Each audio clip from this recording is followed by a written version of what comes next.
ज्वार, बाजरा, जौ, रागी के नाम से जानते हैं। वहीं पर दूसरे सीरियल्स होते हैं जैसे आपके गेहूं हो गया, चावल हो गया, मक्का हो गया। अगर उसमें कोई विटामिन कम है, मान लो कि आप बाजरा खा रहे हो, बाजरा ही खा रहे हो, कुछ और नहीं खा रहे, तो क्या होगा, बॉडी में जो बाजरे में कमी है ना, वो कमी शरीर में भी पैदा होनी शुरू हो जाएगी। एक हेल्दी पेशेंट की, एक हेल्दी पर्सन की बॉडी की रिक्वायरमेंट अलग होती है और एक किडनी फेलियर पेशेंट की बॉडी की रिक्वायरमेंट बिल्कुल अलग होती है।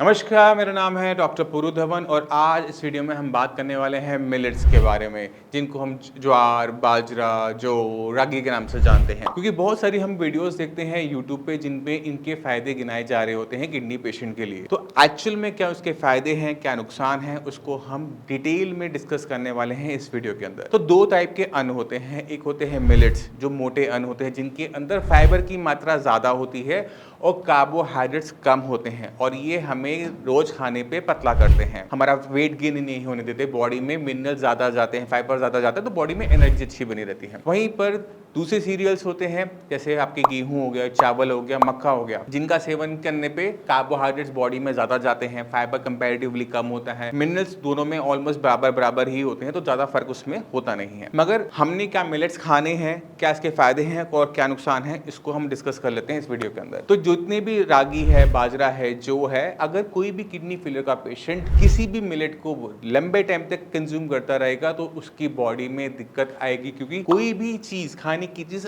पूरी कंप्लीट नहीं होती, कुछ ना कुछ उसमें डेफिशिएंसीज होती हैं। अगर उसमें कोई विटामिन कम है, मान लो कि आप बाजरा खा रहे हो, बाजरा ही खा रहे हो, कुछ और नहीं खा रहे, तो क्या होगा, बॉडी में जो बाजरे में कमी है ना, वो कमी शरीर में भी पैदा होनी शुरू हो जाएगी और पेशेंट के अंदर में दिक्कत देखने को मिलती है। पहली चीज तो कोई भी अन्न आपने कॉन्टिन्यूसली नहीं खाना, बदल बदल के खाओ, कोई दिक्कत नहीं है। दूसरी हमें देखना पड़ता है कि किडनी फेलियर पेशेंट की बॉडी की रिक्वायरमेंट क्या है। एक हेल्दी पेशेंट की, एक हेल्दी पर्सन की बॉडी की रिक्वायरमेंट अलग होती है और एक किडनी फेलियर पेशेंट की बॉडी की रिक्वायरमेंट बिल्कुल अलग होती है। क्योंकि किडनी फेलियर में क्या हो रहा है कि बॉडी में से प्रोटीन लीक आउट हो रहा है यूरिन के रास्ते। अगर अब ये यूरिन के थ्रू प्रोटीन निकलता रहेगा तो बॉडी में क्या होगा, कमी आ जाएगी प्रोटीन की, ब्लड बनना कम हो जाएगा, टोटल प्रोटीन कम हो जाएगा, एल्ब्यूमिन कम हो जाएगा और बॉडी में स्वेलिंग आनी शुरू हो जाएगी। अगर स्वेलिंग आ रही है और वो ऊपर की तरफ जा रही है, पानी भर रहा है पैरों में और लेटने में वो छाती में जा रहा है, तो वहां पर लंग्स कोलैप्स की दिक्कत हमें देखने को मिल जाती है। पेशेंट को अर्जेंट बेसिस पे डायलिसिस भी करवाना पड़ जाता है। तो बॉडी में प्रोटीन को बनाए रखना है, बॉडी को एनर्जी भी देनी है, तो हमने करना क्या है, अब उसको समझ लेते हैं। हमने कोई भी अन्न,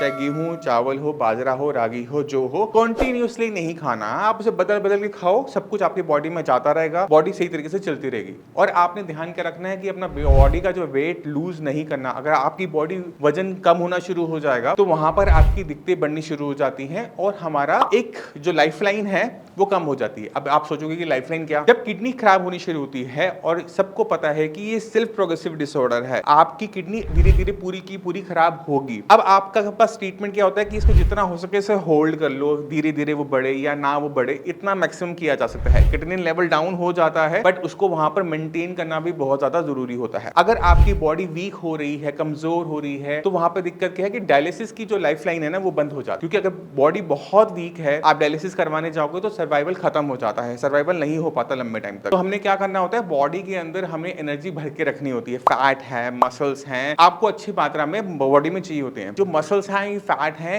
ये एनर्जी के डिपॉजिट्स होते हैं। इन एनर्जी के डिपॉजिट को अपनी बॉडी में मेंटेन करना एक किडनी फेलियर पेशेंट के लिए जरूरी होता है। अगर एक नॉर्मल इंसान के बारे में बात करें, एक नॉर्मल इंसान को अगर उसका वेट जाता है तो उसे वेट लूज करना है, उसके लिए मिलेट्स अच्छे हैं। अगर एक किडनी फेलियर पेशेंट को अपना बॉडी वेट लूज नहीं करना, उसको मेंटेन करना है, तो अगर वो सिर्फ मिलेट डाइट खाएगा तो वो कमजोर होता चला जाएगा। तो इसी वजह से मिलेट्स की जो डाइट है वो कॉन्टिन्यूअस लंबे टाइम तक मत खाओ, बदल बदल के खाते रहो। कभी गेहूं है, कभी चावल है, कभी आपने बाजरा की खिचड़ी बना ली, कभी आपने जौ का दलिया खा लिया। इस तरह से इसको मिक्स करके चलाओगे तो बॉडी अच्छी तरीके से सर्वाइव करती है, आपको मिलेट्स के फायदे भी मिल जाते हैं और सिर्फ मिलेट खाने से जो नुकसान होता है उससे भी आप बच जाते हैं। अपना वेट कॉन्टिन्यूअसली मॉनिटर करो, स्वेलिंग नहीं होनी चाहिए बॉडी में, और आपका जो बॉडी वेट है अगर मेंटेन चल रहा है तो आपकी बॉडी की सर्वाइव करने के चांसेस बहुत ज्यादा बढ़ जाते हैं। अब मैं उम्मीद करता हूँ इस वीडियो से मिलेट्स के फायदे और नुकसान आप दोनों समझ गए होंगे। फिर भी माइंड में कोई भी डाउट है ना तो डॉक्टर्स अवेलेबल हैं, आप कमेंट सेक्शन में कमेंट भी कर सकते हैं और पूछ सकते हैं कि क्या हमें करना चाहिए क्रिएटिनिन को डाउन करने के लिए, यूरिया को डाउन करने के लिए। अगर उस टॉपिक पे वीडियो बनती होगी मैं जरूर बनाऊंगा। कोई भी डाउट है आप मेरे से भी आकर मिल सकते हैं, डॉक्टर की पूरी टीम है अवेलेबल है, उनसे भी आप बात कर सकते हैं। इसी के साथ चलने की आज्ञा दीजिए, मिलते हैं अगली वीडियो में, तब तक के लिए नमस्कार।